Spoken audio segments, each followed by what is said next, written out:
Hello, in this video I am going to go over my journey to get to my stationery shop launch and some of the stuff that's going to be up. So some of the products and how I make them, or what I've done to update the website, which took forever, and some ideas I have for some future shop updates and products and stuff. The shop is launching this Saturday, August 15th, 11 a.m. EST, so keep an eye.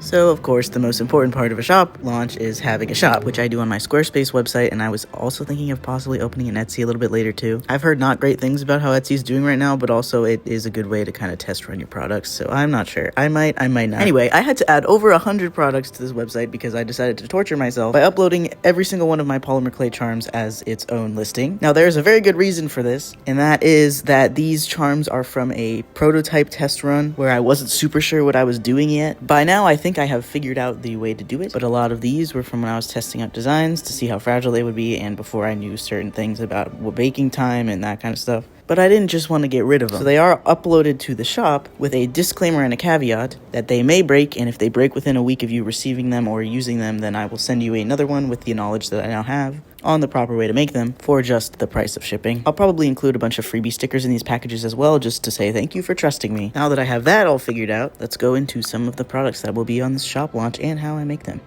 I'm going to start with paper and stationery and then get into leather goods. So first, we have stickers. These will be sold in packs and as sticker sheets. Almost every single one of, if not all of my designs are painted traditionally in watercolor, scanned in, and then printed on stickers. This is just my preferred method of doing things. I really enjoy the feel of the materials and the paper, which you don't really get with digital art, and I think the look of it is also really cool. This also doesn't just apply to stickers, it applies to most of my products that have my art printed on them, but we will get to those other things in a little bit. Here are some of the original pieces and the stickers I've made out of them. I am currently an art student, so this one was a project final for a class that I turned into a sticker sheet. I do sometimes also use digital tools to cut things out of various different paintings, like I did for these ginkgo leaves, which actually come from a bunch of different paintings that I've done. I also have washi tape stickers printed on washi paper. Some of them are in strips like traditional washi tapes, and others are just stickers. If my stickers are not otherwise specified to be on washi paper, then they are waterproof. I've had them on this water bottle for quite a long time and they have lasted very well. I've washed it multiple times by hand.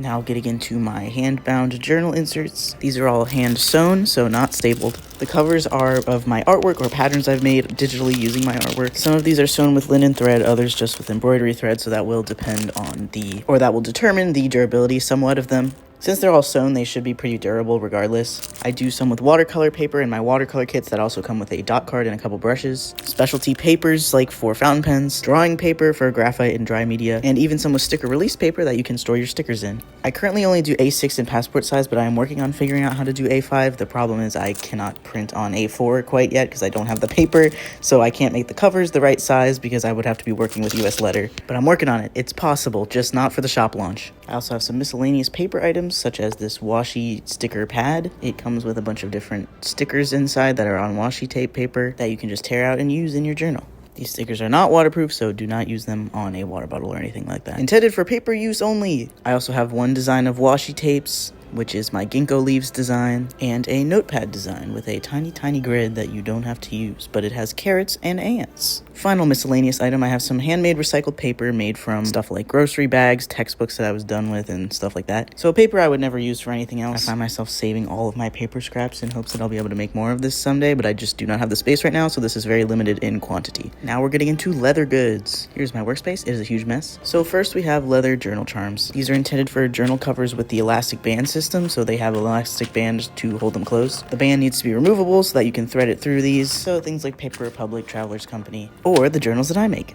So I currently don't have a super huge variety of leather colors available, so these are the ones that I will offer. All of the edges are beveled, burnished, and finished, and here's what they look like on one of my covers that I've made that will be up for purchase on the shop launch. The leather ones are intended for the closure band, so they have two holes for the elastic to go through, unlike the spine band ones that just have one. Now for leather journal covers. All of the ones that have pockets are hand sewn, so they are pretty time consuming to make, and I tried to theme all of them. So here's my space themed passport size with pockets. I also have the ability to do some heat foiling with a heat foiling pen, so there are some custom designs in some of these, like the sun and the moon and the stars on this one. They should all come with an insert or two, and they have the ability to hold 4 inserts. Here is an A6 red heart theme. It does not have pockets. For the ones that can fit it, I put metal corners on them. They are black metal corners, and I do glue them on, so they hopefully will stay for the ones that have the thicker edges and the corners. Here's a passport size star theme with no pockets. The ones without pockets obviously do not have stitching, so they don't take me quite as long. I love this one. This is a bone theme A6 with pockets. We have a bone charm on the front and teeth on the spine, antique brass grommets. I also do custom orders, so if you want something super custom, whether it's a leather charm or a polymer clay charm or a journal cover with special foiling or whatnot, then reach out on the contact form on my website. Now let's get into how I make a lot of this stuff. When it comes to stickers, as I mentioned, I paint all of them traditionally, scan them in, and sometimes I will cut them out myself. In this case, my file got lost for the Caesar cutter that I have, so I just cut them all out myself. I've been doing this for a very long time before I had the Caesar cutter, so I'm pretty efficient at it.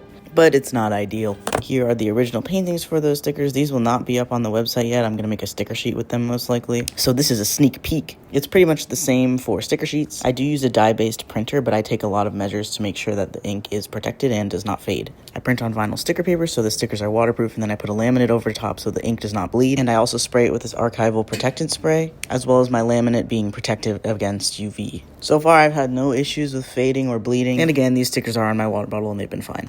As I mentioned, I save all of my paper scraps just in case I can find a use for them, mostly making recycled handmade paper in the future if I have the space for it. But yeah, shop launch is today. It should be up. If you are watching this, check out morrowsmenagerie.com and give this video a like, or let me know what you think in the comments. I'm hoping to be doing more YouTube videos, but I honestly don't know if I'm going to have time during the semester. I'm taking 18 credits as well as possibly doing an internship, so there's going to be a lot going on. So I'll see if I can post more. It might be lower quality videos like this one, but we'll see. Thanks for watching. Bye-bye.